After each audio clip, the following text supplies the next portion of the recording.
Yes, pirates, fun, drinking, fucking whores. That's my off-duty. But yeah, Assassin's Creed. How old are you? Like 12? Stop swearing. That's not respectable.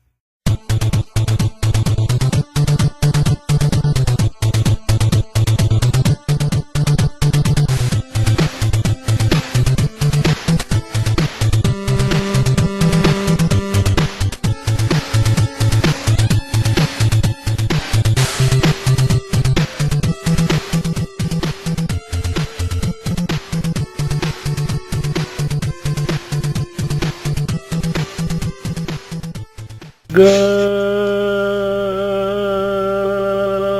evening, ladies and gentlemen, and everything in between, and welcome to the newest episode of SuperFancom. Tonight, me and a host of others are going to be talking about next week's E3 conference, home of healthy and all-natural teas, hot or cold, bubble teas, tea lattes, tea slushies, tea smoothies, with such flavors as Dragon Well, Blackberry Oolong, Jasmine Silver Needle, and English Breakfast. Go to their website with the following link to get free shipping off any order over $60. Also, go to Humble Bundle, where you can get great deals on so many valuable games using our link. It's over $100 worth of games for just $12 a month directly in your inbox.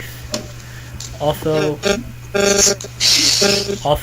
if you like online shopping, we are also an Amazon affiliate, where if you use our link, you get a 30-day free trial of Amazon Prime. And after the 30 days, it's $99, but after Amazon changes their settings, it'll be $19.99 a year. And also by JList.com, you can get all sorts of things from Japan, such as candy, cosplays, and even adult 18-plus items, and you get a $5% off your entire order. Just look for the links below or anywhere we are found. I'm Retro Rick. I'm joined by Jace the Ace. Nope. Deej. What's up, guys? And a very good buddy of mine, Marz. Oh, hi. Oh, hi. And if she's somewhere around, Ashley Miller's somewhere around. Hello. Hey, Ash. So, it's E3. Jace, why don't you take it from here? I'm actually sending you a link right now with the security stuff, if you want to read that, because my voice is getting shot right now. And if you want to talk about what's the lineup, and we'll just go by company and what to expect. Yep, it is that most wonderful time of the year where all the gamers are clinging to their computers, to Twitch and the few other websites that stream the press conferences. Now, because back in the day, it used to be a much more major thing being on television and whatnot, with G4 and TV. Yep. The golden days. But now, thanks to the internets, the companies are bringing it directly to you, and as a result, we got Twitch and other places streaming it. And the festivities start on Saturday, June 9th with EA, and the press conferences run straight through to technically Tuesday, but the majority of them are Sunday and Monday, with Nintendo doing their little thing on Tuesday morning, or afternoon, depending on your time zone. And so today, we're going to be running down all the developers running their press conferences, potential leaks that have come out, whether or not we think it's valid, and what we like to see, or what we think we'll probably see during these press conferences. So we're kicking things off with EA.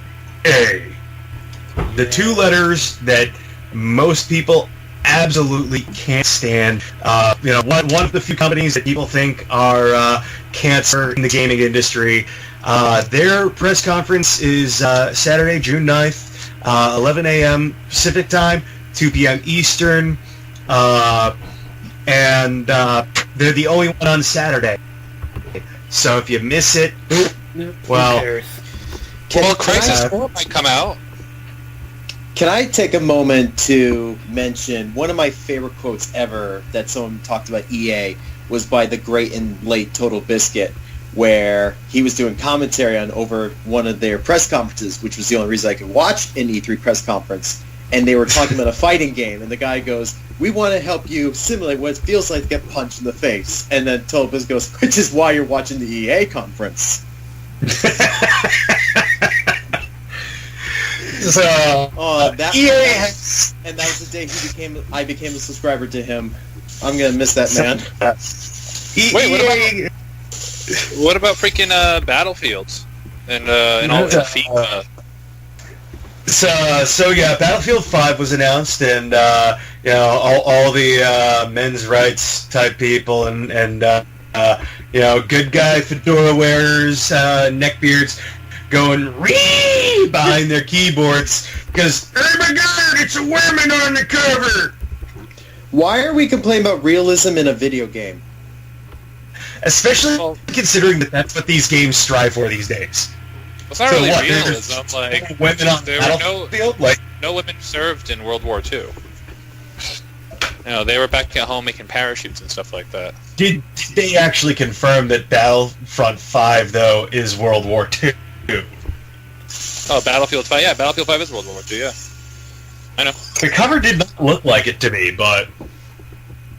But it's a video game. That's we have games where we literally use jetpacks with the soldiers. I don't see that happening. That's because they don't want you to know. Well, someone did it. Get away from Jon Snow to be our fearless leader. Is it okay to say that I've been kind of disappointed with EA in the past few years? The only thing, not really myself looking forward to, but my significant other have been looking forward to the Battlefront games, because he's a big Star Wars buff. The first game was good, but it should have had a proper story mode. The second game had a really good story mode, but it was so fucking short. And feel free to censor me if I curse too much. We curse all the time on this show, don't worry about it. I did enjoy the story, but my only complaint was I felt like our main character, I don't know, I kind of changed a little too quickly in the game. Like, towards the beginning, like, she only had just started seeing some of the shit that the Empire was doing to people that whole time she was working with them. This is my whole deal with it, is because I am on a level of Star Wars nerd that, like, I can't afford to fucking make a costume, but I fucking subscribe to Audible so I can get every single book as they come out. And so I listened to the first Battlefront book that came out for Star Wars, which was like Twilight Squadron or Twilight Company or something, and I was fucking pissed the entire time I was listening to it, because I went, "There's your single-player story mode! What the fuck?" And so this time around, they did something different, and they decided to make the book a tie-in. What the hell was the name of her group within the Empire? Inferno Squad. Inferno Squad. Yeah, and so they do the Inferno Squad book, which sets up her character and her arc. Her relationship with her father, her loyalty to the Empire, the formation of Inferno Squad, and she starts getting these inklings of mistrust in the Empire in that book. Like she meets. She meets, oh god, what the fuck is his name? Like the philosopher or something like that. He's a character that appeared in the Clone Wars. I think Ahsoka had a crush on him. Basically, and this is the problem with Star Wars as a whole now, is if you don't follow the entire multimedia franchise as it is now, comics, books, movies, you're going to wind up with a product akin to having as many holes as, like, Swiss cheese. And so if you don't follow... I mean, it's ambitious, and I like what they're doing with it. I like how they cherry-pick the old EU and bring in certain elements into it, because they're grabbing the good stuff and they're leaving the shit behind, which I absolutely love. But at the same time, if people just keep on complaining and shitting on it, then, and that's the problem, is Battlefront, like the first Battlefront not having enough content and kind of just being shoehorned in there for the hype of Episode 7, and then this one, like having its fucking pay-to-win loot box crap, shitting all over the fans and everything, like that one right there, like EA has ruined. Solid though. No, the gameplay was solid. They fixed a lot of issues in the first game. Like the first there game, were a lot of. Well, they had removed it early on. They removed those loot boxes and everything early on to the point where some people, it was still kind of hard for certain people to reach certain characters, or it took a while. And that's what even started the rubber band trick for the controller. I can't even take their press conference seriously because they've said stupid shit in the past, like nobody wants to play as a pink Darth Vader. We did this because of canon to be as realistic to the game as possible. But come on, I think they're getting a little off track here, but don't you want to see an accomplishment? What they really did change Battlefront 2 is that they actually added a merit system to the multiplayer, because before, in order for you to be Luke Skywalker or Darth Vader or to get into a TIE fighter, you have to go to a spawn point that would allow you to pick up a token to let you fly one of those. But now it's all based off of skill points, so the person with the most skills and the highest objective scores usually get rewarded properly, rather than some asshat who just, runs full speed to the freaking, to the token point to get in the X-Wing or to get to the TIE fighter. They added a merit system to it, which I respect. The game, the game was fun. I will admit, I did enjoy playing it for a little while. It's just, but I understand where maybe coming from. It did come off as like a pay-to-win kind of thing, it seemed. Basically, and this is coming from all of the major publishers. They've got this concept now of turning players into payers. They want to turn them into, whales. Just like the mole market, they want to reel in that big catch to get the person playing every day or paying, and throwing money into it. They want to play these mind games. And so basically, my prediction, at least with EA, is that they're going to try and downplay that shit. They're going to play the role of BP in South Park in that one episode and go, "We're sorry. We're so sorry. We're sorry," like with a big-ass smile on their face. Meanwhile, this is the same company that says single-player games don't sell. And they own fucking BioWare. So, and the developer shit on them at the fucking Game Awards. So I can tell you, even one of their own fucking indie devs working for them even fucking shit on them. So I'm predicting EA is going to give us a lot of bullshit. They're going to bring out some celebrity we don't give two shits about with their sports games. So, hey, look, here's Randy McSportsball and fighter. I don't know. Like they're going to do that shit. And they're doing a good job with their sports games. Don't knock them on that. Like when they made FIFA 18, they actually incorporated the same Frostbite engine that they used in Battlefield. And they actually added like real collision detection, but it's again, you have to at least. They're also still playing the fucking loot box game with like the Dream Team mode and shit. I just play friendlies on FIFA with my buddy over in the UK. Was it last year that E3 had that random YouTuber who was trying to present I think it was a racing game, and he clearly didn't know what the hell he was doing or talking about? Yeah, pretty much. Yeah.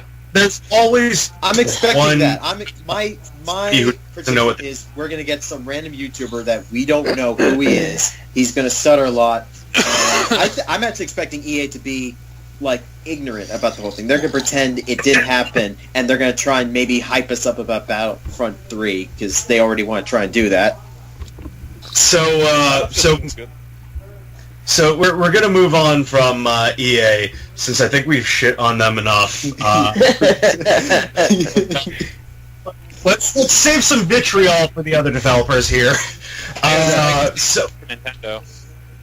So Sunday, June 10th, The first press conference of the day hits at 1 p.m. Pacific, 4 p.m. Eastern, and that is Microsoft. And I gotta laugh because I think last year was the year of the PC, where they kind of shot themselves in the foot with the Xbox One and Scorpio and shit like that. And basically every single game that they showed off said exclusively on Xbox One and Windows PC. And and that entire time they're doing that, I'm going, you realize that you have just pretty much sold like 1 billion fucking Alienwares and other high-end computers. You're not going to sell Scorpios or any of this crap because you're plugging it on the PC too. So I'm predicting that Microsoft is going to try to cover their tracks, try to, like sweep PC under the rug a little bit. Stop talking about that. Push for graphics and probably have some sort of super expensive car on the stage.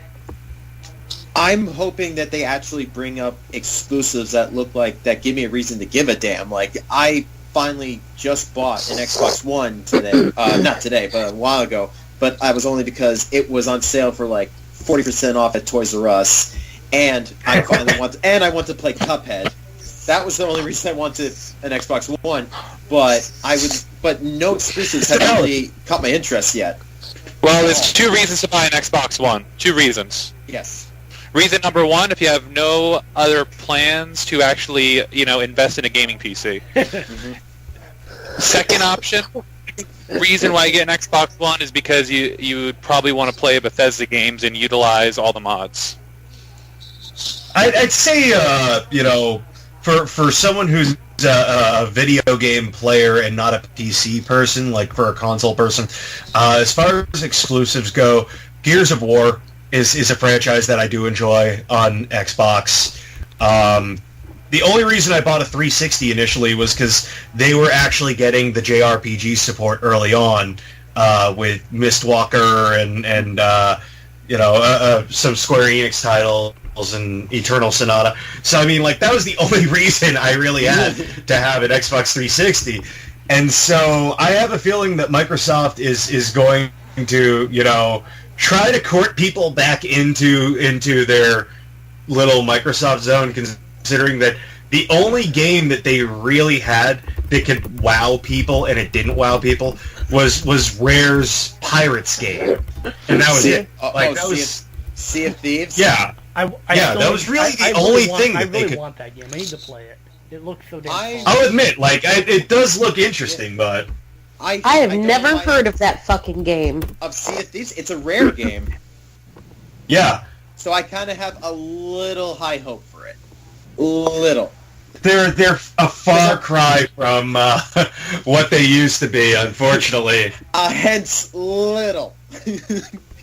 But I can't believe I haven't played it yet because my Xbox One came with a free 1-month Game Pass that Microsoft's doing, 1,000 games or whatever for $10 a month. It's every Microsoft exclusive game, like every Microsoft developed game, because every time I go on YouTube, they're plugging State of Decay 2, and I'm just like, ugh, fuck, YouTube, stop! I don't own an Xbox One. I watch videos about Nintendo and retro games. Why do you keep trying to sell me this crap? So, I have a feeling the Game Pass will be something that they harp on a bit more. They're going to try and talk about the value of said subscription service. Oh, absolutely. Microsoft is slowly turning itself into Valve. They're trying to become Valve. Yeah, they're trying to, but let's face it. I think the PlayStation Store is turning into Steam 2.0. But we'll get to that when we talk Sony. I'm a Sony user. I have comments about that. So we mentioned Bethesda games, and at 6:30 p.m.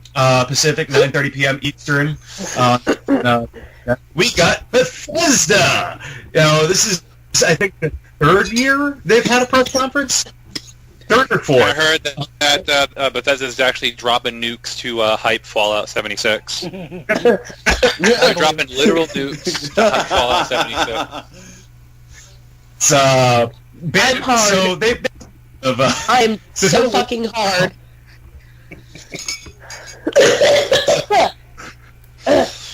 They've had some issues with some leaks, forcing them to, prematurely ejaculate. Their big announcements are namely Fallout 76, which, of course, because of that leak, is creating a lot of controversy. We'll talk about that in a sec. And Rage 2, which, thanks, Canada Walmart. You fucking... there's a rumor of a third Bethesda game, right? Well, I mean, they've got, Bethesda software, and they've got id Software. So, I mean, there's going to be... They're making another game for the Elder Scrolls and Fallout universe. Well, I heard that they were going to do a third pillar of sorts in that genre. It's like we've done Cyberpunk. It's going to be a Cyberpunk RPG similar to Elder Scrolls and Fallout.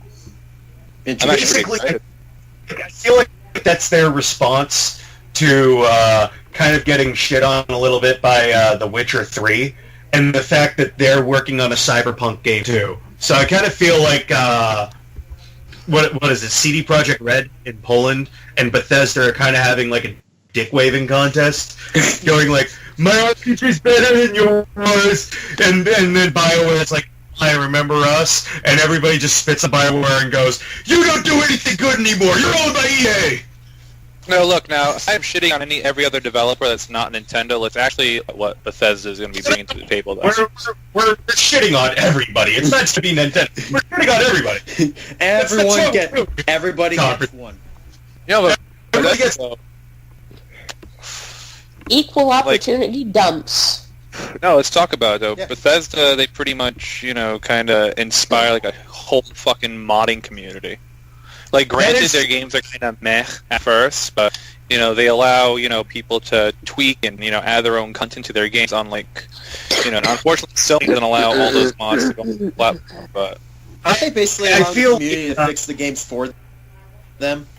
Yeah, that's actually the thing, is that, freaking Skyrim, 7-year-old game. You'd think that after 7 years and multiple remasters and ports, that they fix the problems that were the original release for their subsequent remasters and shit like that. The most recent one being, of course, the Switch port. It's like, yay, Elder Scrolls on the run! Motion controls if you really want to do that, look like a douche. And guess what? Every single fucking glitch that was in the game day one that they never patched still isn't fixed. Basically, they rely so heavily on the community, and then they try to monetize the community on top of it all. I mean, they've got to be, like, they are up there in the echelon of lazy developers, because it's just like, hey, this feature's the feds. And you have the balls. If you get it on PC, you won't have those problems. The thing is that if you get it on PC, you have a problem because the fans will fix it. They just push it off and work on the next thing. It's kind of sad, but also kind of funny. But it's also kind of cool because you get the fans who are developing mods who will eventually, possibly, hopefully, go on to become game developers themselves or even get hired by them. So, I mean, it's cool that there's a mod on Skyrim that turns it into freaking Legend of Zelda. I've seen. There are some cool freaking mods out there. But, new mod, you get to fuck a dragon. I'm sorry, I see that happening at some point. Look, why? I understand the appeal of Skyrim. You know what? I get My Little Pony in Skyrim, why not? Yeah, there's actually an animation for a Drager gangbang. Sorry, I have sinus drainage, so that's why I have not been talking much. No, I can understand if a video game has, constant remakes and redos, you would think that they should be able to fix some of the bullshit. I'm sure there was bullshit that came out for, the PS3 and Xbox 360 with LA Noire.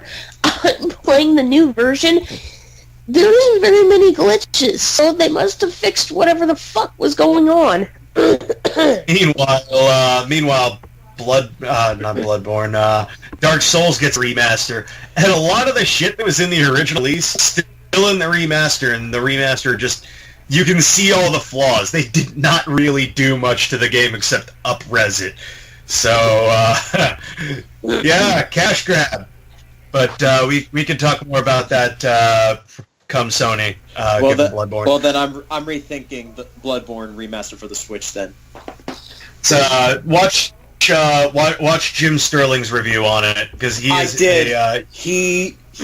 loved it, but the only real criticism I noticed, or that he talked about, was like was one of the final boss battles, to the point where apparently they had some unknown developer make it, and even the director was like, it was a learning experience. Yeah. Like using enemies and just drop it, like, what did he call it? Like, baby's first gay level designer? Yeah. Well, he made a good point. How old is Dark Souls? Like 6, 7 years old? And you're releasing a remaster. You're not going to bother trying to fix that boss fight? Yeah. So, we can talk more about From Software when we come to Sony. Here's a Dark Horse that was really entertaining last year. I fucking loved it. I'm staying up to watch them again. I took Monday off because the rest of the press conferences, which means I get to stay up and enjoy this one too. Devolver Digital, 8 p.m. Pacific, 11 p.m. Eastern, on Sunday, June 10th. They are an indie development or indie publishing company that also publishes independent film as well. And their presentation and post-show, like Nintendo Treehouse style post-show that they did, was fucking brilliant, in my opinion. Like, it's hilarious. It was, if you've never seen it, go out there, go on their YouTube page, look up their press conference 17. It is a beautiful Adult Swim-ish, like in the vein of Too Many Cooks, parody of press conferences. And it is just hilarious. Like, we have developed a way that you can literally put your money inside the screen to give it to us. Like, it's just fucking hilarious. Post show was equally like, and they only show 3 trailers in the course of the thing. Like Serious Sam, Hotline Miami, like the games that they're known for. And then afterwards, they had like they had the first ever post pre-show or something, where the host just kind of seemed like he was like half drunk, half stoned out of his mind, like Eric Andre style, in like this weird basement set. And various developers of different games. One of my favorite games right now that I fucking love. I love it on Steam, and when it hits the Switch, I'm fucking getting it on Switch too. Duck Game. I saw them do Duck Game last year, and then when I saw it on sale on Steam in a midweek madness, I fucking bought 4 copies of that shit so I could play it with the guys on FBK. Damn. And it, well, yeah, it was $16. You know, for 4 copies. You get Duck Game, you get Duck Game, you get Duck Game. It's a fucking fun game. If you've never played the game before, go online, search Duck Game, search it on YouTube, watch some people play it. It is fucking fun and hilarious.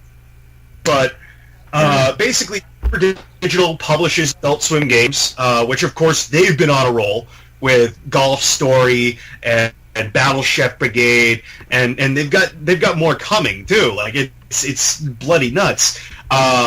If you can stay up for the whole show and the post-show afterwards, last year's one, which I can't find anywhere, their post-show, featured former WWE wrestlers John Morrison and Shad Gaspard showing up. John Morrison apparently is in a movie for them where he plays a parody of Dog the Bounty Hunter. In between showing these segments of gaming, and of course John Morrison and Shad Gaspard invading and Shad kicking out the host and all sorts of weird crap, they also had Kaiju Big Battle going on, as Dr. Cube would interrupt and they would show matches from Kaiju Big Battle, and I was up till 4 in the morning watching this shit. It was great. By all means, like, there's no predictions for this, like, because, I mean, I'm just gushing about it. So they're even saying people who watched it last year look for Easter eggs and continuations of the jokes made in the Devolver Digital cinematic universe. I was like, oh god, this is great. So yeah, Devolver Digital, June 10th, 8 p.m. Pacific, 11 p.m. Eastern. I don't know if this one's Sunday or Monday. It's not listed on this website, but another indie publisher is doing a press conference. This is their first ever press conference, and it's limited run games. These guys are cool. They look for the hot indie titles, and they make very limited print copies of them, so you can get a physical copy of an indie game that you really want to play. Also, if you just don't want to spend the fucking hard drive space on fucking indie games, it's cool to kind of have a physical copy. So. They're doing a press conference. I forget if it's Sunday or Monday. You can look it up. But limited run games, they're doing something too. All right, big day right here. All right, if you're not, and you can enjoy this, even if you're still hungover and sleep watching Devolver the night before. Monday, June 11th, the first one of the day. Square Enix, 10 a.m. Pacific, 11 p.m. Eastern. Square Enix is having their own press conference / showcase type thing, and they're gonna talk about Kingdom Hearts 2 + 1 - 3. Yep. Yeah, and I think we'll see more of Final Fantasy VII remake. The Final Fantasy VII they've been tickling our balls with since the release of the PlayStation 3. I feel like I don't know if. I think they might show a little bit. They might show a trailer. I don't think they're going to show gameplay unless it's a very, very small, bit of gameplay. Because the game's going... Gameplay, all right. They're going to show gameplay because they're using the same engine as Final Fantasy 15. Same combat system, same everything. Here's the thing. It's undergoing a big problem right now with... It went through development hell. They were partnering originally with CyberConnect. And I love these guys. They put out good shit. They do good... They've done, the Naruto fighting games. They did Dot Hack. I fucking love Dot Hack. But apparently their work wasn't up to snuff with Final Fantasy VII, and Square Enix, fucking scrapped them entirely. Took it... They had to start building Final Fantasy from the ground up for Final Fantasy VII, even though they're using the same engine from Final Fantasy 15, and they are desperately looking for people to work for them to develop and work on this game.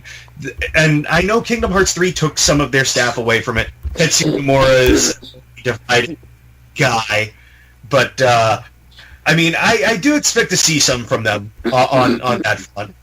Well, they waited too long for to release Kingdom Hearts 3 because everyone who was hemorrhaging over the wait of them waiting for Kingdom Hearts 3, no one really gives a fuck anymore. Yeah, I admit I was a huge Kingdom Hearts guy. Also, after a couple of years after your balls drop, you kind of get over Kingdom Hearts. Funny. No, even not I have friends who show me the newest trailers where it's look at this. It's I don't care anymore about Final Fantasy or Kingdom Hearts 3. I just don't. I'll keep going. My girlfriend loves Kingdom Hearts, and even she's I haven't even beaten Kingdom Hearts 2. I don't know what the fuck is going on anymore. And I'm like, it's okay. I don't think anybody does either. I've beaten number 2 twice. I can't beat 1. I'm not ashamed to admit it. I can't beat 1. The last boss is way too fucking hard for me. I struggled. I struggled. I still haven't beaten Chain of Memories only because that battle system I thought was crap. Nobody! I swear, the only people who have beaten that game cheated. Yeah, no, because I'm on the final boss. I can't kill him because I run out of cards. Fuck your stupid system. What? Kingdom Hearts should have shown everybody what happens when Disney puts their little dick and everything. They fucked up the Final Fantasy universe of Kingdom Hearts. They fucked Star Wars. That was testing the Marvel. Testing the Mortal was that. Wait, what did they do to the Marvel? My joke about Kingdom Hearts 3. It's the equivalent. They bought it. Yeah, it's the equivalent of that fanfic writer who hasn't updated anything since 2008 with a little note saying, "Sorry, I've been busy with school." Kingdom Hearts is the a product of a character design. Damn. Like artist who has been given control of making a game without knowing how to write a story or make a game. That is Jace. I guarantee they got the creator from DeviantArt. Yeah, to be honest, there's no real excuse because Silent Hill 3 was, it was pretty much handed over to freaking Akira Yamaoka, I believe, and that was the sound guy. And Silent Hill 3 was, arguably the time the best one out of the series.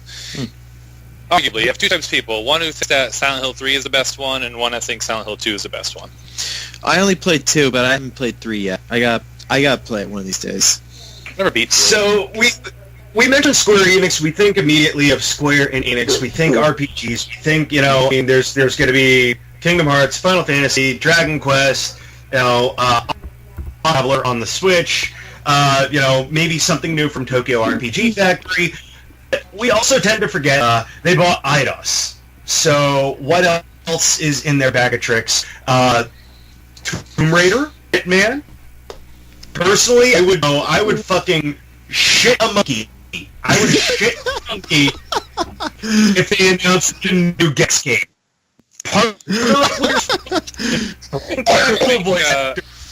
I think Square Enix needs to, get their little fingers out of everyone's pocket because Hitman was great until they started working up. I played it in the last one. I enjoyed it, actually. Yeah, Blood Money is arguably the best one because, you can't customize any of your weapons in the latest Hitman game. The last one, last Hitman game, they gave you the freaking, they've released it episodically in seasons, which you don't do with Hitman. And on top of that, they had the audacity a year later to release a Game of the Year edition. And for all those people who, paid $60 upfront for it, you have to still pay additional for the 2 extra missions and the 2 pieces of clothing, the 2 weapons that come with the Game of the Year, which I think is asinine. Damn. I would flip a shit, and I know it would probably never happen, a sequel to Super Mario RPG Legend of 7 Stars. That would be absolutely insane. And here's the thing, the Japanese newspaper, equivalent of Wall Street Journal in the U.S., the Nikkei, reported that Square Enix has actually set aside a full freaking division to work exclusively on the Switch. They have gone all in on the system. They have probably seen some big money. They've seen some big money between Lost Sphere, I Am Setsuna, and even re-releasing, I think it was Romancing Saga 2 or something like that. After putting out 3 freaking RPGs on the Switch, they're money. Oh, they need to make. They need to make one for the. They need to make a game of Bravely Default for the Switch. If they do that, that's Octopath Traveler. Technically, it's the Bravely Default team's new game. That's what. What's it called? Octopath Traveler. Is what it's. I may have to check that out after this recording. Yeah. Damn. Yeah, they did a demo. They did a demo when they actually announced it last year at E3. They put the demo up live that day. You could play a little bit of 2 of the 8 characters' paths, and they actually then put out a survey to anybody who played it, and they actively have gone through the answers on the survey and have tweaked the game according to those things. I have a feeling that that's going to be a great freaking one. I don't know if they're going to talk about it at their little showcase press conference, though, because there's still Nintendo on Tuesday. So let's let's move beyond Squeenix, and the next one on June 11th, we're gonna hop halfway across the world from Japan to France with Ubisoft. 7 p.m. Pacific, 4 p.m. Eastern, Monday, June 11th. Ubisoft takes the stage, and I hope to God they don't have Aisha Tyler. She has beaten the girl that girlwood joke into the ground. It is deader than fucking... Hey, what are you talking about? Ubisoft. Specifically the fact that their presenter for the past few years has been comedian and voice actress Aisha Tyler, who beat this... And she beat this joke into the ground like the year after she had initially made the joke. #girlwood. Okay. And so... Yeah, I heard that Splinter Cell's going to be a comeback. Yeah, it is. Making a new Splinter Cell. Of course, they've already announced Assassin's Creed Odyssey. Yes, yes. I am so done with Assassin's Creed. I really am. I heard it was a spin-off. Was fun. 2 was cool. And then 3 wasn't really a third one. I enjoyed Black Flag. I will say that much. I hated Black Flag so much. I like being a pirate. Yes, pirates, fun, drinking, fucking whores. That's my off-duty. But yeah, Assassin's Creed. How old are you? Like 12? Stop swearing. That's not respectable. I'm probably old enough to be your sister. Sister? I don't have a sister. Well, 125 because I'm a Nosferatu. I don't even know how we got to the point, but okay. No, I like the Assassin's Creed stuff, and I haven't had a chance to play Unity Up, which... Well, you didn't miss much with Unity. Unity, they just kind of... They took Assassin's Creed and they kind of took a shit on it and tried to resell it. Oh, that's not good. Which one was the one where you could play in China, Assassin in China, the Chinese girl? That was one of the side-scroller spin-offs. Yeah, it was some poopy doopy stuff. Yeah, Something you downloaded from the Apple Store for like $2. No, I saw it as a PS3. You could copy. You could buy it. I don't know. Yeah, they probably did like 3 side-scrollers. Get money. Yeah, it was 3 different. It was Assassin's Creed game. You could choose one of 3 different timelines. One of them only had my interest. It was the one where you could be this assassin chick in China. Yeah. Oh yes, I haven't had a chance to play that one yet, but it looked unique from the perspective.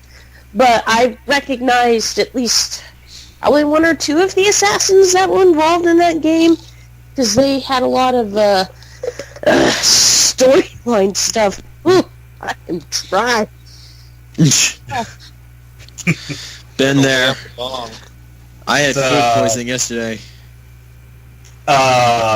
Another guarantee from Ubisoft is getting some pop star nobody gives 2 shits about to perform on stage for their annual Just Dance release. And there's also Far Cry 6. I'm calling it now. We're going to get some kind of new Rabbids game or Rabbids DLC for the Mario game. No, we're going to get Far Cry 6. The full reveal. They just did the full reveal of the first full piece of DLC for Rabbids, and that's the Donkey Kong expansion, which has a new Rabbid, Donkey Kong as playable, and then Rabbid Peach, and changes up the strategy a bit because Donkey Kong isn't like Mario, Luigi, and the rest of them. And it's a fully themed part of the game based off of the DKC Returns series. So I don't think we're really going to hear much about that. I'm hoping for a new Rayman or something in the Ubi Art engine, because the Ubi Art engine is just really awesome, and they haven't done enough with it. Mm-hmm. And back to what you were saying, Marz, about Far Cry 6. I completely forgot about this, actually. Cause 4. There's a rumor about Just Cause 4. Again, no thanks to Walmart Canada. So throw that one in the Square Enix pile from earlier. But yeah, Splinter Cell, Far Cry, Assassin's Creed, The Crew, basically the same open world engine that Ubisoft uses in all their games. That's in Just Dance. That's really what we can expect. And hopefully no I'm excited for cringy. Splinter Cell. I swear to God, if they have... that back into action. I swear to fucking God, if Post Malone sings for the Ubisoft thing, I'm going to fuck off. I don't even... Just hit. I don't even play fucking Just Dance, but, I mean, half of these guys look like fucking Rainbow Bright bitches. It's sad. Oh yeah, no, they're fucking So I pop just, music. so I just put in Splinter Cell E3 2018, and they're giving me like stuff about Metal Gear Solid. Well, wasn't it supposedly Sam Fisher actually makes or says like some kind of tribute to Snake? I have no idea. Supposedly, that's what I heard about. There's a thing where I heard Fisher that too. I think it's them making fun of Konami because Konami is another big punching bag. Oh, absolutely. And the fact that Konami even tried to come back into the gaming world just absolutely made me laugh my ass off, especially with Metal Gear Survive.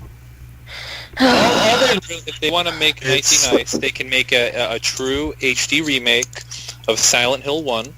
That'd be a great start for them, rather than that piece of shit they put on the Wii called Shattered Memories, which had nothing to do with Silent Hill 1 at all.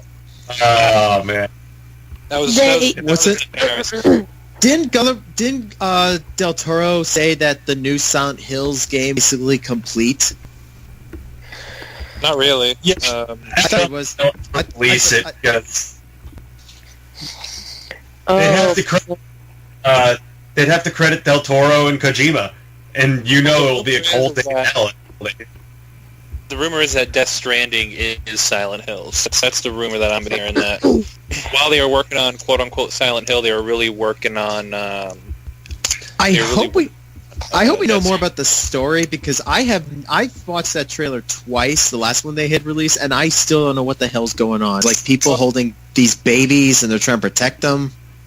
Well, yeah, I mean, Kojima, he's always like shrouded in mystery. Every E3 back when it was still Metal Gear Solid, he would give you only a tidbit. He would just show you enough so you can see what it's about, but not actually know what it's about. When Metal Gear Solid 3 came out, none of us fucking knew what the story was going to be. And so that brings us into the last one of Monday, and that is Sony, June 11th, 6 p.m. Pacific, 9 p.m. Eastern. Death Stranding, Sony exclusive, and we'll probably get some gameplay this time. I hope.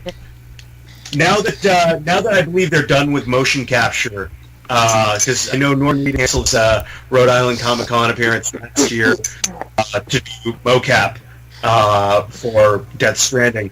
So I have a feeling we're finally going to get to see gameplay. I have a feeling we will know more about the online and community aspect that Kojima's teasing about it. Supposedly, what happens in the world is permanently affected, and there's some sort of time travel type mechanic where Norman Reedus can't die. He just comes back to life somehow, but shit's still the same. It's really bizarre. But I'm looking forward to Peter Molyneux's book.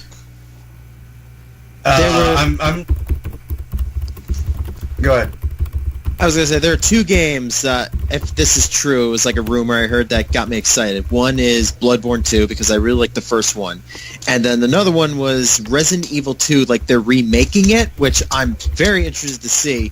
But in quotations next to it, it said PSVR mode, and there are a couple other games that said they're going to have this, which is making me think, oh, please tell me it's not going to be a stupid PlayStation VR exclusive only game. I've already Sony's leaking some Resident Evil 2 clips. Some already leaked online.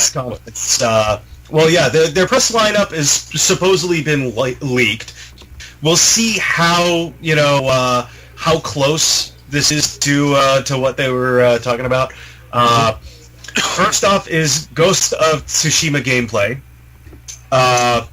followed by Shadows Die Twice, which is supposed to be the sequel to Bloodborne. Again, we'll see if that name holds true, or if we're going to see anything from it. Sengu most likely. Devil May Cry 5. I don't know the likelihood about it, but apparently they registered the domain for Devil May Cry 5, and that's what has people thinking there might be a reveal. Well, Valve's been registering, Half-Life 3 for the last 10 years, and nothing really came out. True. Then there's Shenmue 3. Yes. We're going to get a trailer. I'm excited. We're going to get another trailer, probably. It'd be interesting to see some gameplay, but, of course, there's talk of remakes of Shenmue 1 and 2 as well in there, so... That's already, on the topic of... Well, the release of Shenmue 1 and 2, it's already been official. If my information is correct, Shenmue 1 and 2 is going to be coming out on New Year's Eve this year. Wonderful. Cool. Are you going to pre-order? So, and on the subject of trilogies, or in this case, bizarre pseudo trilogy, whatever the fuck, Kingdom Hearts 3 will get another trailer and finally an actual release date. In quotes. Yeah. It'll be sometime soon next year. That's what's gonna say. No, they confirmed hard 2018. Confirmed hard 2018 for it. So, again, going back to Square Enix, another rumor for Sony's press conference will be a trailer for Final Fantasy VII Remake with an announced episode this year that will be packed in with Kingdom Hearts 3. Now, again, rumor, whatever. Then, of course, Black Ops 4 trailer. We're gonna get your typical haha. More of what we saw the previous days. Here's big. Red Dead Redemption trailer and exclusive DLC deal announcement is one of the big rumors now.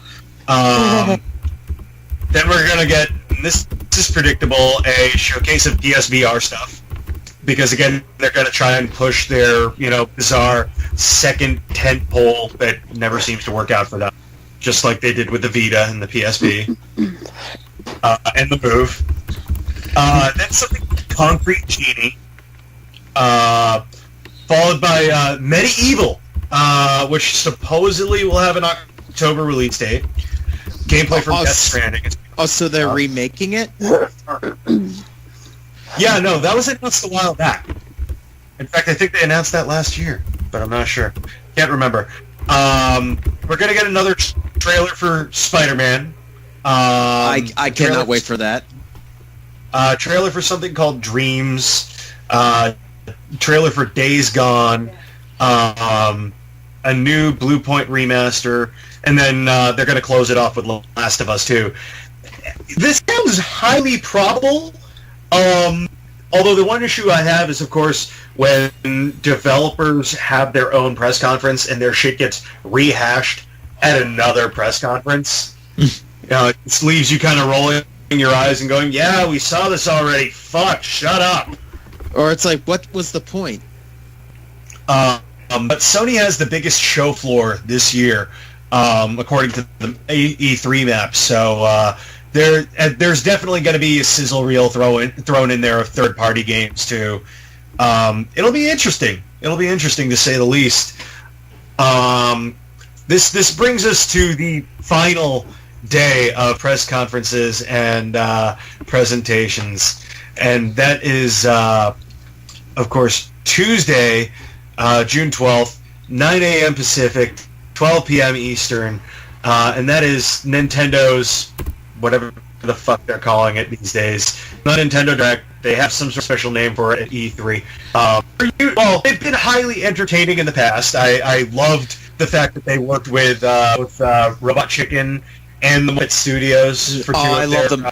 I love the Muppet That- ones. That was great. That was great, yeah. It's just not without Iwata. Well, I mean, I doubt that they'll bring this up because lately, even though it's part of the appeal of E3, the cringe factor of quotes going, "Yeah, we're gamers too, huh? Let's try this game out." Awesome. All you need is Reggie. All you need is Reggie. There's Reggie. Although I am interested. Side note: Nintendo has this big shakeup. Of course, we knew Kimishima was an interim president. He wasn't going to last.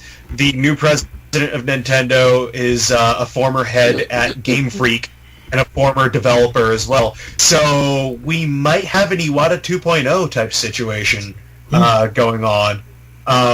Now, whether this guy will make an appearance or, if they're going to hold out till next year or whatever, or another direct to, get the ball rolling with their new figurehead aside from Reggie.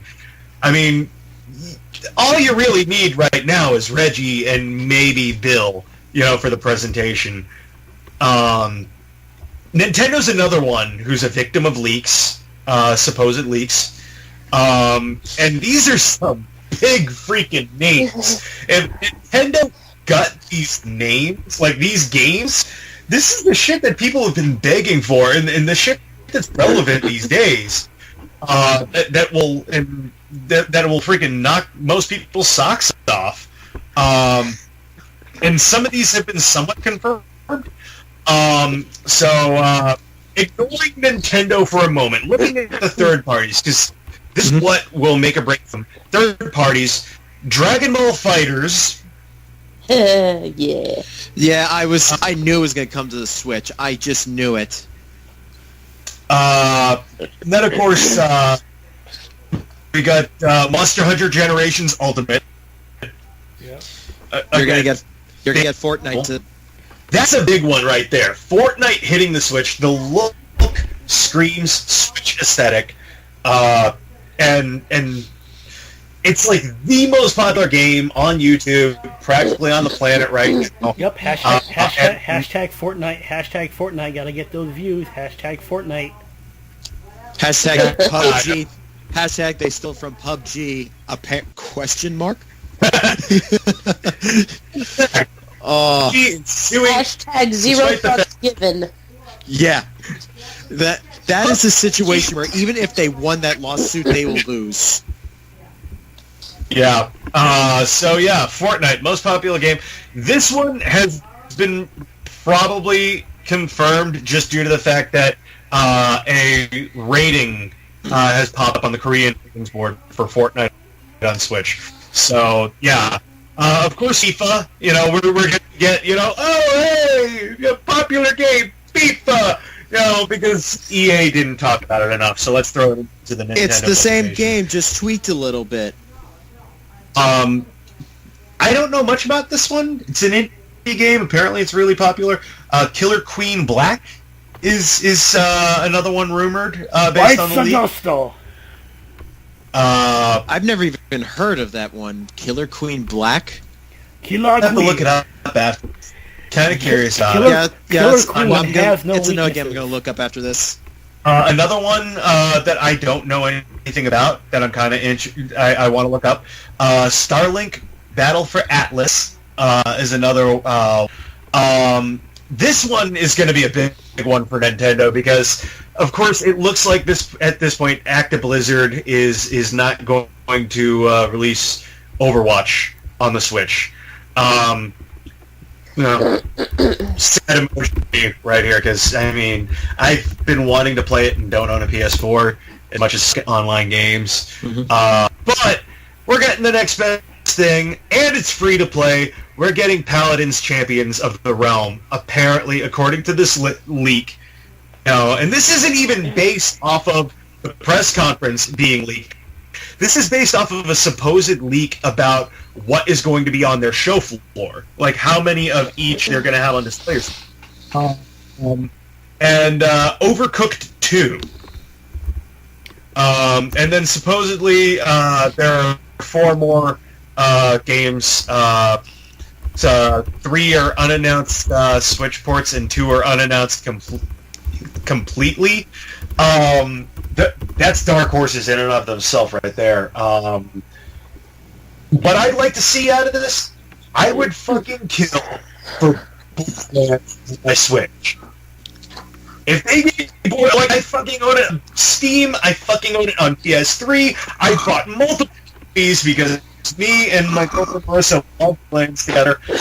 And I will another $120 for fucking Borderlands games if they release Handsome Jack Collection or remaster. Well, maybe not a Borderlands one. We've already beaten it. Everything we did out of that game. But if they release Handsome Jack Collection on the Switch, boom, guaranteed money from me on there. Agreed, absolutely. I love Borderlands. But yeah, so Nintendo's in on the third-party game, apparently. Hardcore on this. I'm really surprised. I'm surprised how friendly they are with indie developers, but I question how certain games are getting on the eShop, because I like to check on it once in a while, and I find some things are just very questionable. Yeah. And then there's some games I'm surprised even got on the eShop. Those rated M games. I can't remember the name of the title, but it's a game where you have a gun. It's like a magic gun. You shoot girls to get them horny or shoot their cups off. Oh my god! Yeah, I want to stream so bad. I want to stream it so bad because it's just. My take on Nintendo. I want to get a Switch. The new Smash Brothers game is the reason why I want to get a Switch, because I liked what the Wii U had to offer. I mean, the clunky controller was obviously not my bag, but if they are able to provide multiple games that I could purchase that won't be a waste of money, which unfortunately I'm going to have to pony up money for Bayonetta 3 and, get the 1 and 2 that's redone, but for the most part, if there's other games, I'll buy a fucking Switch in a heartbeat. Oh, as a Switch owner, I can promise you it's worth the investment. I love my damn thing. I bring it everywhere. Day one purchase for me. I got a Pro Controller. I fucking love that damn thing. Smash Brothers, that was a big out of left field announcement to actually announce a brand new Smash Brothers game this soon into the system's life cycle. Blows my mind. Lots of rumors flying around about characters that could be in the game. There's a rumor flying around that Konami's going to try and make a few bucks off of it, throw in Solid Snake, put him back in the game. A lot of people are asking, well, who's going to return from the third party? Will Pac-Man return? Will Bayonetta return? I have a feeling Bayonetta will, because I believe Hideki Kamiya, I think, is the guy behind Platinum Games. I believe he confirmed that Bayonetta is now exclusively a Nintendo franchise via second-party agreement. So I have a feeling that will happen. I don't know if Nintendo's going to go as heavy-fisted on the Fire Emblem characters as they did on the last one, because that was a big cash-in on for them, because Fire Emblem just exploded in popularity out of nowhere. So there's Ice Climbers rumored to make a return, which people are like, "Yay, Ice Climbers!" I'm like, whatever. Nice. But yeah, lots of rumors flying around about it. I'm going to go ahead and guess that people are going to play on a limited beta version of the new Smash Brothers game live on stage when they do the Smash Brothers tournament. That the Smash Brothers tournament will feature characters that were in the last Smash game on Wii U. They might announce characters during the presentation. This game might not be coming up. That was fun, seeing those character approaching trailers. My favorite one was when they revealed Mega Man. That was beautiful. This one was great that they just did. I fucking lost it. Because I'm going what the hell's up? That's the original Inkling Girl and Boy. What's going on with this? And then Inkling Girl turns around and you see a burning flame reflected in her eye, and it's the Smash logo. And, you see the silhouette Pantheon sitting there, and of course it's Mario and Link right there dead center, and you can see the outline of Cappy's eyes and the fact that it's clearly Breath of the Wild Link. And I'm going, holy shit, this is a new Smash Brothers. And people are going, oh, they're putting Smash 4. And I'm going, no, they're not. That's Breath of the Wild Link. That is clearly in Smash.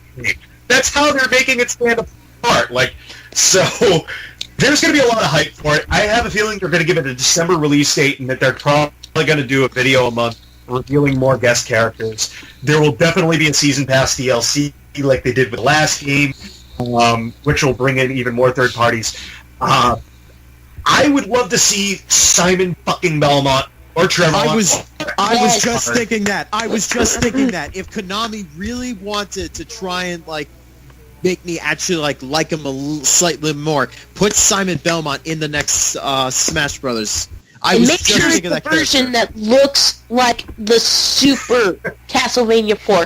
A version that looks like the Super Castlevania 4. Not the one that looks like the heroin addict from the second game. Jesus Christ. I was thinking more of the character from Captain N. Oh, no, I was thinking with Light Yagani's head onto Simon Belmont's body. No. I have a feeling that they're going to block on that one because Nintendo's being so big on the indie guys, and of course there's a Shovel Knight amiibo already. I have a feeling that Shovel Knight will be in the game, and because they're going heavy-fisted on the indie guys, Konami's going to get cock-blocked. I think they're expecting this. That's why the rumors are going around about Solid Snake. I have a feeling that Miriam from Bloodstained might be a guest character in the game.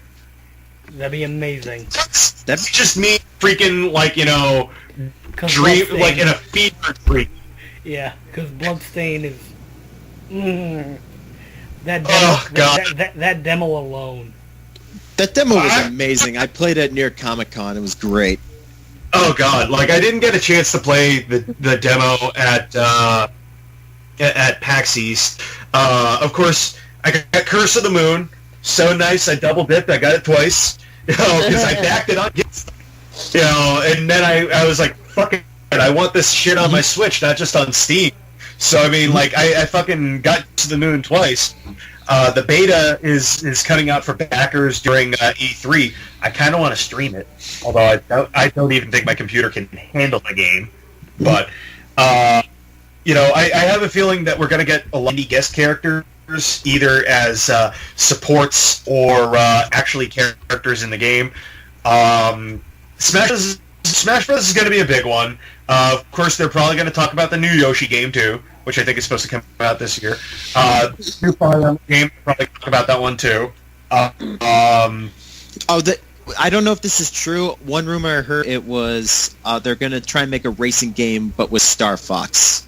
I heard about that, and honestly, it's a disappointment to me because you have a super futuristic anti-grav racing franchise, F-Zero.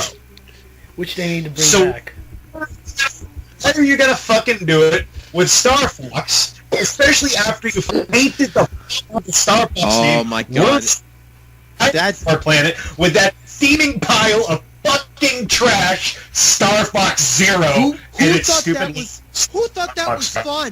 I just watched someone play it, and I was getting sick watching it, and I was struggling just watching that. I felt like I was getting struggling. I wasn't even playing the game. They're like, "You want to try?" I was like, "No." It just looks so bad. I'm so glad that Shigeru Miyamoto. I fucking love the guy. The guy created so many of my damn childhood memories.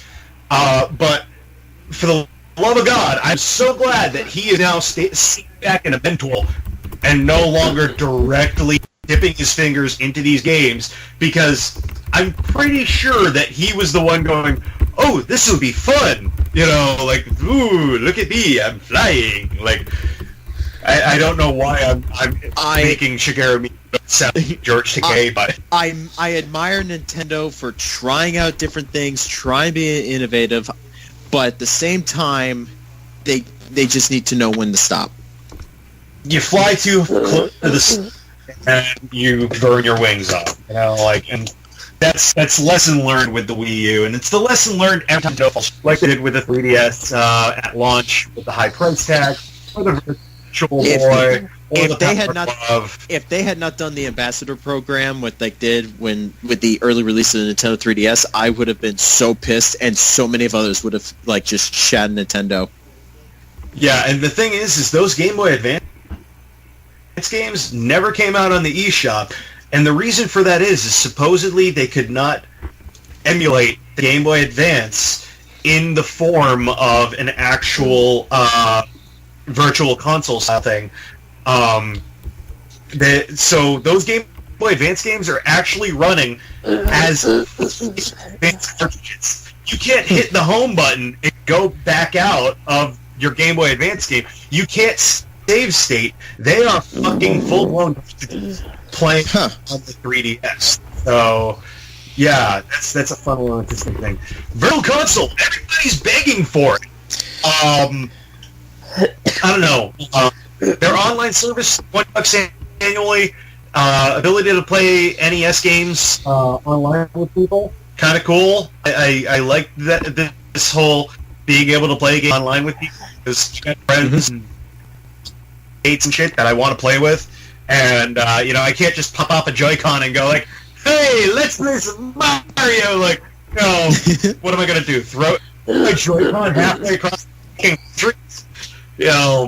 So I'm kind of glad that they're doing, some online play stuff with these retro games. Everybody's upset that there's no proper virtual console. My take on it, now that it's been going a little bit more and E3's around the corner, Nintendo's not going to push the retro games as hard on the Switch because they've had such success with indie games. And yes, there's some shovelware in there, but it's not nearly the amount of shovelware that was on the Wii U, 3DS, and DSi, and Wii. If anything, if you want to see something that's full shovelware, go on the PlayStation Network store. I swear, they're trying to be Steam Greenlight. I swear to God. Yeah. There's some game like something of Black Tiger or something on and it's on PlayStation's official fucking YouTube channel. They fucking are pushing this game supposedly, and it's not all. Again, I love Jim Sterling, dude, fucking hilarious, and he just shit all over Sony's shop. And then, of course, he'll take a dump on Nintendo, too, as he says he's the world's only living Nintendo fan, and therefore I criticize you because I love you. and he brings up valid points every time. And Nintendo's big push for the indies has shown me that they are looking to move on and grow away from selling the same old retro games over and over because they know people are tired of it. They know that, like, oh, you spent $5 on an NES game on the Wii, and then you moved your data over to your Wii U, but it's got new features like playing on the gamepad, so you can buy it for $1 because you already paid $5 for it. How's that for a good deal? Like they know that they could suck people into doing that, and like bringing their purchases over to another system, but they're not going to because they're fucking printing money on mini consoles. So, I was going to say, aren't they doing that already? Like, I would actually be a little surprised if they actually start talking about the N64 Mini. I'm expecting an announcement for that probably either during E3 or, your next direct. It's going to be a fall/holiday release item, although they've already said that we're going to restock and continue to support the NES. And I think the reason why it's not a limited edition items anymore is because that's how they're going to do their old school games. I was actually shocked that they decided to bring back the NES Classic. Like I wanted an NES Classic. I was pissed when they were sold out of them, and whenever people were putting them on eBay, they were fucking hacking the shit out of them. I don't want a hacked product. I want the real deal. I had to get mine from I actually got mine from a comic book store. Some guy was selling it for $30. He didn't want it anymore. I was like, oh, sure. Wow. I know that was lucky. That was extremely lucky of me. So the big thing, of course, for me that pisses me off, a Nintendo fan / collector, Amiibo. I want some reprints, Nintendo. I want reprints of those fucking Zelda series ones, because I didn't get the fucking Skyward Sword or, fucking Twilight Princess or Ocarina or Wind Waker. Like, I didn't get any of those. Wait, I fucking want them, Nintendo. You didn't get the Wind Waker link? I got the Smash Edition. I don't have the Zelda Edition one. The 2-pack that came with Zelda. That's what I have. I still don't have... I never got the... Was there a pixelated link? Like the original one? Like they did. Yes, I have it. I have it. I have 8-bit Mario, but I need 8-bit Link. I have 8-bit Mario and 8-bit Link. And I am never getting rid of them motherfuckers. And I bought Waluigi for $6 a couple days ago. Oh my god. This is where, like, I couldn't really defend Nintendo when they were purposely doing that short, like, shipping shit with the Amiibos and the NES, especially with the NES Classics. They created demand, but they also created a scalper culture the same way that's what's been happening with major collecting with toys, like the Power Rangers franchise, which, of course, Bandai has done a real shitty job in the past few years, and now Hasbro owns them. So, but enough about that. I'm expecting Amiibo announcements. I'm expecting Metroid Prime 4 gameplay or trailer, not just the logo. And I'm expecting some sort of bizarre out-of-left-field Nintendo announcement. I'm not expecting anything from Monolith Soft yet, although they have expressed interest in making a M-rated RPG for the Switch. By all means, I fucking love their games. I love Monolith Soft's work, so yeah, I will fucking pre-order that shit too. Oh, the game! Oh, I just remembered. The thing I'm expecting to hear a lot about is No More Heroes. I'm expecting to hear something from them. They had that on display, playable at PAX East. I didn't get there early enough to sign up for it. Suda51 has gone on record saying that if Travis Strikes Again does well, No More Heroes 3 will be a thing. So, it looks like a fun, like, Diablo-esque game. I really want to play it. Deej, it's actually funny you just said that. That's a Diablo-esque? Yeah, because PC Gamer on Twitter, PC Gamer's actual Twitter, Blizzard job listings confirm that a new unannounced Diablo project is in the works. Oh, of course. I honestly, I would. It's the fucking thing. Like, it's the bandwagon. These games have been selling. These third-party games have been selling well on the Switch. I would die for fucking Diablo on the Switch because, again, everybody's got it in their hands. 4-player couch co-op on the spot. And all the comments are saying Diablo-themed MMORPG, please. Yeah, no. I'm sorry. MMORPGs have died a slow, painful. Bit by bit, they're closing down. World of Warcraft's losing subscribers left and right. All these other big online things like Club Penguin have closed.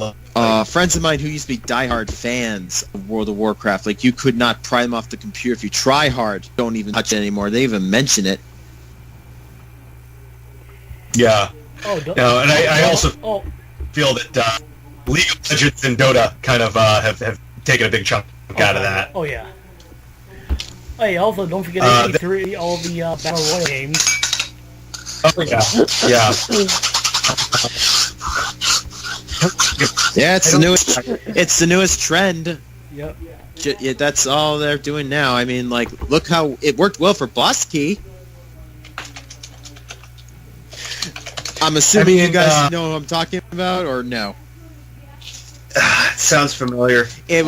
Boss Key was a studio created by Cliff Blinsky. He tried to make He tried to make a Lawbreakers, which failed miserably because it lost to Overwatch, and then they tried to quickly make a battle royale game called Radical Heights, which was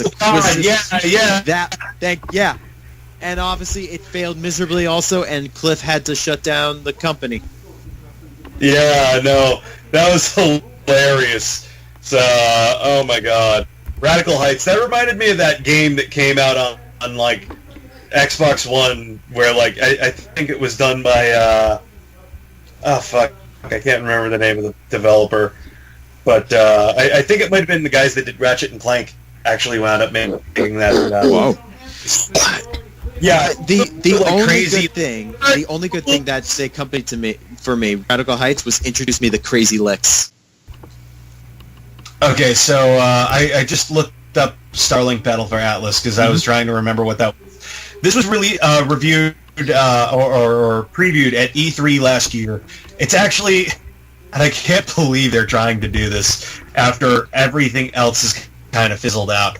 It's a Toys to Life game from Ubisoft where you build spaceships. Like a Skylanders thing where you take the toy and put it on the little portal? It's geared for adults, and it's this attachment things into your controller's USB port, I believe, or something like that. And you actually can interchange the parts on this freaking Toys to Life thing, and it registers in the game. Wow. I'd like to see a demo of it, but that sounds like it's going to be very expensive to do. It's going to be demoed at E3. I don't think it's going to do well because it's Toys to Life, and Toys to Life is dead. Skylanders is holding out, but Disney Infinity is gone, and Lego Dimensions is leaving soon. Skylanders is dead too. The next Spyro game is going to be Spyro Trilogy Remastered. Skylanders is dead. Dimensions died, unfortunately. Which I did enjoy. I will be honest. I did enjoy it a lot to a degree, but I can understand why it's dead now. Yes, because that they released like $60 expansions that were just 5 levels or 6 levels of replaying a movie, and then like the last wave was just shovelware Cartoon Network garbage. Girls and Teen Titans Go.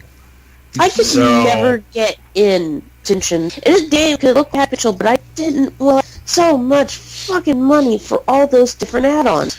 Well, let's be fair, it is Lego. Those damn things are always expensive. Those minifigures and some of the parts that are included in these are one-of-a-kind type things that you will not be able to find again. So they're going to shoot up in value because people pay ridiculous money for minifigures as it is. That's the whole reason I started getting into it was Lego and the bizarre crossover type shit. Mm-hmm. And, by all means, like, Lego Dimensions the reason for that outrageous price wasn't just that you were paying big bucks for Legos. You were also freaking bankrolling the fuck ton of music and celebrities that they had to license and pay, either for their likeness, audio from a movie, or actually record new lines. And there were a lot of people who recorded new lines for the game, including Christopher Lloyd and Michael J. Fox. And Peter Capaldi. Yeah, a whole Doctor Who level in the main game. That was amazing. Actually, on the main game, actual Doctor Who level that you unlock with the Doctor. That was one of the first expansions I bought. I mean, like, there was so much care and love thrown into every little element of it, and it just, that and the economy tanking didn't help much either. But by all means, like, and the thing is, if Disney Infinity hadn't tanked after Lego Dimensions kind of proved that crossing over your franchises was a good thing with a story mode, Disney Infinity 4.0 was supposed to have that type of thing thrown in there. There was a rumor about it. I had heard a rumor supposedly the reason we never really got any crossover stories was certain licenses or certain people were kind of against the idea, but Disney tried to justify it, saying, "Oh, these aren't the real characters; they're just toys of the characters. That's why they can play in this toy." It was some stupid thing I remember reading, and the guy had to defend it, saying, "Well, these aren't the actual characters; these are toy versions."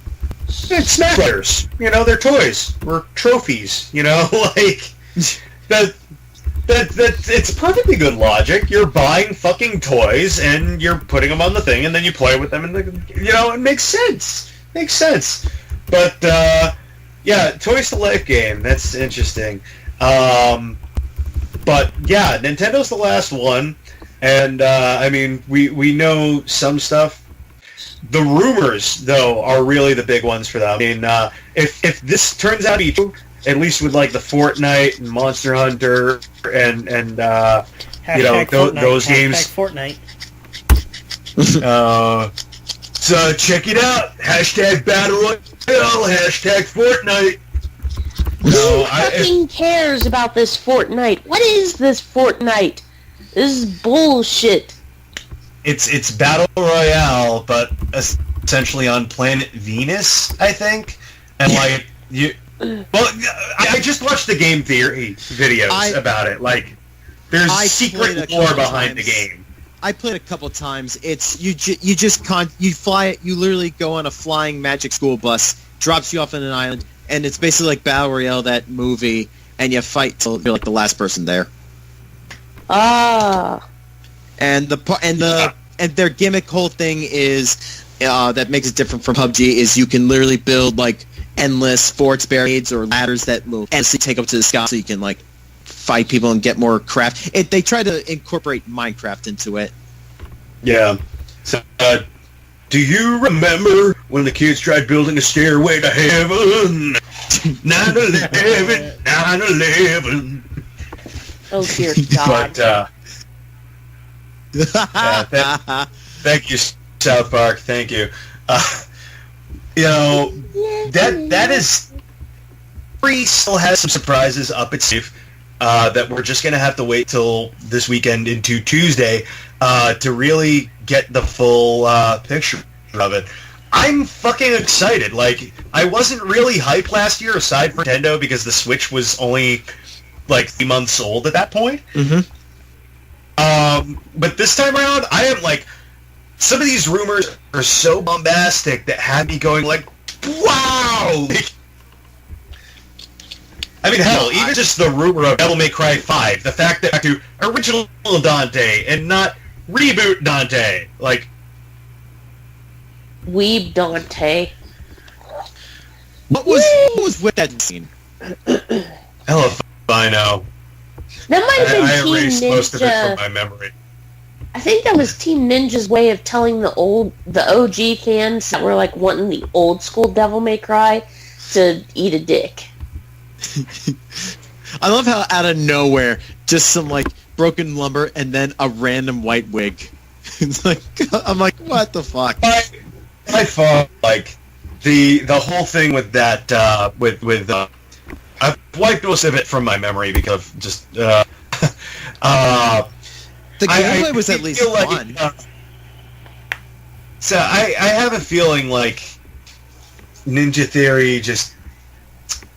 I think that was a weird period of time where Japanese developers tried to appeal to Western audiences, and their pandering just left people scratching their heads and going, what the fuck did you do? Why are you trying to be like... No, be you. Don't be like us.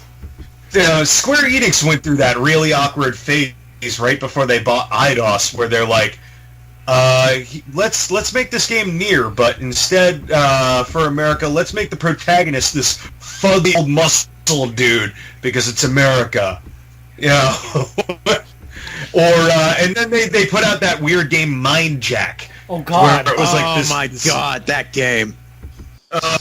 Yeah, I'm glad somebody else remembers that train wreck. I remember it. Goodness. I got that for free from them. And, yeah, no. I never played it, but I saw Angry Joe's review of it.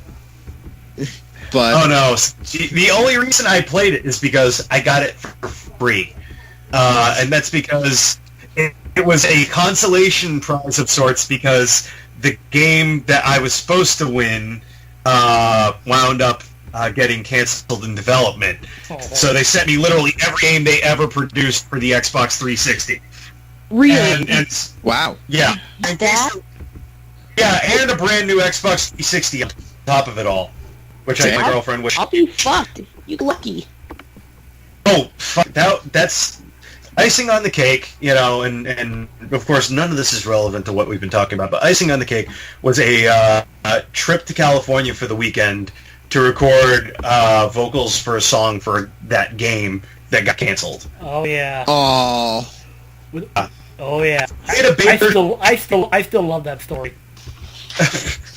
Let's face it. Some poor freaking intern that doesn't know shit about music was just told write lyrics to a song. Like just listen to it with something.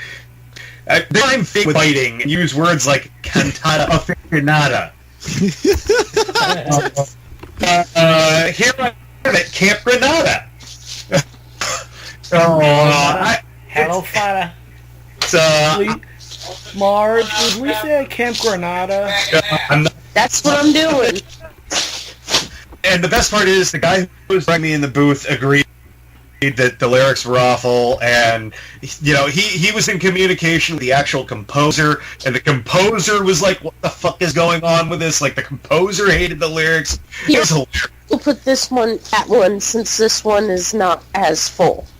The guy who directed me was responsible for the guitar in Devil May Cry 2 or 3. Like, guy's a sick guitarist, and funny enough, originally a masshole. But he's converted to a lone California guy with long blonde dreadlocks. Yeah, he's responsible for the horrible abortion of a song on the Final Fantasy 13-2 soundtrack, Chocobo Rock. With lyrics by Fred Durst. So you this Chocobo, get around on the Choco Rodeo. I'm like a trailblazer. I'm like a hell racer. Final Fantasy 13. My God. Oh, the best part, the way that he does the trailblazer part of this, trying to do the same thing with when reporting out in California, going like, protagonist, like, do it that way, like, yes. I'm like, trying not to. And how bad that was. So, glory. Yes, I'm like. So, yeah. No, who was that wrestler who says slap into the Slim Jim? Macho Man. Macho Man. That's what I'm thinking right now. It's like, oh yeah, you're the protagonist. Yeah. What did I miss? That's what I'm thinking right now. We ran a train from Nintendo, you know, with the potential highs and then the horrible, like, oh my god, what the fuck, you know, type things, like Nintendo being Nintendo type stuff. Is this so now we're just kind of bullshitting, but I'd say that this. I gotta get ready for my stream because I'm gonna challenge him to some injustice. Oh, nice. Nice. So yeah, that does it for. Yeah. Marz. But thank you for having me on. I'm sorry I didn't say much. Oh, it's okay. I'll be wrapping it up Hey. soon. So, guys, final thoughts on E3. What we can expect. Deej? I'm excited. I think I'm more excited for Sony than anything else. Maybe I'm usually more excited for Nintendo, but I have a little high hopes for it this time. Nice. Jace? You know what? I'm just excited in general. You know, I mean, like, EA's going to be predictable garbage. Ubi's probably going to be pretty predictable. Sony, I'm kind of excited for, even though I don't own a PS4, but Marissa does, so Nice. by proxy, I get to enjoy it through her. And of course, Nintendo, I'm always hyped for. This year for E3, Yeah. between the leaks and between the leaks and you know what we can come to expect from everybody across the board, I am fucking pumped, especially for Devolver Digital. Yes. And for Kyle. Ash, what are your final thoughts? Hickory dickory dock, Konami, suck my cock. Well put. Marz, any last thoughts? Yeah, I'm looking forward to the newest peripherals from Nintendo with a new cardboard. Wow, how did we not talk about the cardboard? I'm excited for Shenmue 3. Yeah. I'm We excited. could do a whole episode on cardboard. You kidding me? I'm also mostly excited about GameDom.com having a booth down there. So at GameDom.com, you can go there for all your CS:GO needs, and you get 20% off with promo code Overwatch characters are not gay. 50% off on Slice products when using promo code GenjiXTracer. Very cool. Okay, I think that'll do it for us. Deej, where can people find you? You guys can find me on Instagram and Twitter at DJ Luongo Art. Jace, where can people find you? I'm motherfucking everywhere at Crit Hit Jace. Instagram, Twitter, Facebook, Twitch. So yeah, Crit Hit Jace. Ash, where can people find you? You can find me on Facebook. You can find me on Twitter at Blondio. And I also co-host a little podcast called Dartboard Cinema where we shoot the shit on movies. Nice. Marz, do you care where people find you, or do you care about people at all? No one will find me because I don't wish to put myself out there. Of course. But you can find me under your bed. Under my bed, I'm sure. Yeah, under your bed. That's where I am. You can find me under your bed. Yeah. And you can find me on Twitter at DefaultRick. You can find more of the show on Twitter at the SuperFancom. Also check us out on YouTube, Google Play, Buzzsprout, Stitcher, and sometimes on Twitch. You can find us also on Instagram, basically posting humorous stuff and memes. Contact the show at superfancomshow@gmail.com. That's for us for tonight. I'm Retro Rick along with JCAce, Ashley Miller, Deej, and Marz. GameDom.com. Yes. Good night.